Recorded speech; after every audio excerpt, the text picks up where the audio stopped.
حضرت ابراہیم سے لے کر حضرت مسیح تک پیغمبروں کا ایک لشکر چلا آ رہا لائن جو ہے، جی، لائن ایک کے بعد ایک کے بعد ایک وہ چلی آ رہی ہیں جی. پھر بادشاہ بناؤں گا. بادشاہ بنایا اور تم جی. کو اتنا کچھ عنایت کیا کہ اہل عالم میں سے کسی کو نہیں دیا. جی.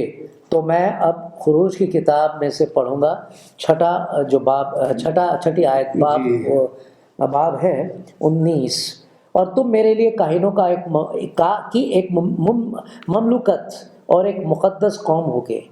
کسی بھی قوم کے تحت خدا نے ایسی بات کبھی نہیں کہی کہ تم میرے لیے مطلب خدا کے لیے جی. کاہنوں کی ایک مملوکت ہوگی. کاہن کون ہوتے تھے؟ وہ بادشاہ بھی ہوتے تھے، جیسے حضرت داؤد جو تھے وہ بادشاہ تھے. اور کاہن وہ ہوتے تھے جو خدا کے حضور میں جایا کرتے تھے، کسی کو اور کوئی اجازت نہیں تھی. اور ایک مقدس قوم ہو گئے، مقدس جی. کوئی معمولی قوم نہیں، چنی ہوئی قوم.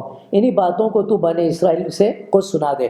جیسے یہاں پر یہ حضرت موسیٰ سے خدا پاک فرما رہے ہیں. اور یہی چیز آپ دیکھیں، حضرت موسیٰ جو ہیں پیغام لے کر جب آئے تو قرآن مجید اس بات کو وہاں پر پیش کرتا، تصدیق کر رہا ہے. اب ہم دیکھتے ہیں 34 کا 10 کس کا، اسی اپنی کتاب کا خروج کا 34 کا. بہت گہری بات ہے اس میں، آپ دیکھیں گے اور آپ خود حیران ہو جائیں گے جب میں یہ پڑھوں گا. ہمارے عزیز بھی حیران ہو جائیں گے کیا یہاں پر خدا نے لکھا ہے. اس نے کہا، کون؟ خدا پاک فرماتا ہے، یہاں پر عہد کی بھی بات ہوئی ہے. جی. اس نے کہا، دیکھ میں عہد باندھتا ہوں کہ تیرے سب لوگوں کے سامنے ایسی کرامات کروں گا جو دنیا بھر میں اور کسی قوم میں کبھی کی نہیں گئی. جی ہاں، تو خدا وہ سارے کے سارے کرامات کر چکا ہے. زبردست کرامات اس نے کیے. یہاں اہل عالم میں کسی کو نہیں دیا گیا. جی. تو کرامات ان کے سامنے کی گئی. اور وہ سب لوگ جن کے بیچ تو رہتا ہے خداوند کے کام کو دیکھیں گے، کیونکہ جو میں تم لوگوں سے کرنے کو ہوں وہ ہیبت ناک کام ہوگا. جی. تو خدا جو ہے زبردست کام کرتا چلا آ رہا ہے. وہی آپ دیکھیے گنتی کی کتاب کا 14واں باب اور 12ویں آیت، وہاں پر بھی خدا کچھ اس میں ان کو بوا سے میں ان کو بوا سے ماروں گا. کن کو بوا سے ماروں گا؟ بنی اسرائیل کو نہیں، ان کے دشمنوں کو. اور میراث سے خارج کروں گا، میراث ان کی جو ملکیت ہے، جائیداد سب. اور تجھے ایک ایسی قوم بناؤں گا جو ان سے کہیں بڑی اور زیادہ زوراور ہو. تو یعنی خدا ان کو کس طرح سے برکتوں کا باعث بنا رہا ہے. پھر ہم دیکھتے ہیں آخری ایک آیت دیکھتے ہیں، یہ ہے استثناء کے 4 باب کی 7ویں آیت.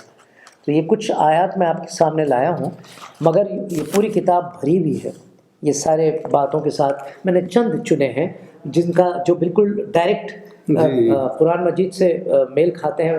4 کا 7، کیونکہ ایسی بڑی قوم کون ہے جس کا معبود اس قدر اس کے نزدیک ہو.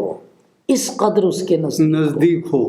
دیکھیے وہاں پر ہم نے دیکھا تھا جب مسیح پیدا ہونے والے تھے، جب جبرائیل آئے تھے بی بی مریم کے پاس، تو انہوں نے کیا کہا تھا؟ جو بیٹا تجھ سے پیدا ہوگا اس کا نام ایمانویل رکھنا، یعنی خدا ہمارے ساتھ. خدا ہمارے ساتھ. جی ہاں، تو خدا نے اس طرح سے کیا. پھر سے میں پڑھتا ہوں، کیونکہ ایسی بڑی قوم کون ہے جس کا معبود اس قدر اس کے نزدیک ہے جیسا خداوند ہمارا خدا، کہ جب کبھی ہم اس سے دعا کریں ہمارے نزدیک ہے. اور کون ایسی بزرگ قوم ہے جس کے آئین اور احکام ایسے راست ہیں جیسی یہ ساری شریعت ہے جسے میں آج تمہارے سامنے رکھتا ہوں. تو وہ بھی دیکھ لیے شریعت کی بات. تو قرآن مجید نے جو باتیں کہی ہیں کتاب مقدس کے حوالے سے کہ اس میں روشنی ہے، اس میں نور ہے، اس میں سچائی ہے، ہدایات ہیں، تو وہ ساری باتیں یہاں پر ہمارے سامنے رکھی گئی ہیں. خدا نے یہ ساری چیزیں ہم کو دی ہیں. ہم کوئی بنی اسرائیل تو تھے نہیں، لیکن ہم نے جب یہ پڑھا اور جانا تو آج ہم کو لگتا ہے کہ ہم بھی ان برکتوں کے باعث اور وارث بنیں گے. تو عزیزوں، یہ مت کہیے کہ کتاب مقدس کو بدل دیا گیا ہے، کیونکہ کہیں کسی بھی کتاب میں یہ بات نہیں لکھی گئی ہے. یہ لوگوں کی من گھڑت بات ہے، آپ لوگوں کو برگشتہ کرنے کے لیے، آپ لوگوں کو ایک غلط راہ پہ لے جانے کے لیے. آپ وہ راہ چنی ہے جو آپ کو حق کی جانب لے کے جاتی ہے. مسیح نے فرمایا راہ، حق اور زندگی میں ہوں. تو تینوں چیزوں کی ہمیں ضرورت ہے. راہ بھی ہمیں چاہیے، ہمیں حق چاہیے اور زندگی بھی چاہیے. ابدی زندگی کی بھی بات ہو رہی ہے یہاں پر. تو عزیزوں اب آپ سے اجازت چاہتے ہیں، پھر ملاقات ہوگی اگلے ایپیسوڈ میں، تب تک کے لیے اجازت دیجیے، خدا حافظ. خدا حافظ.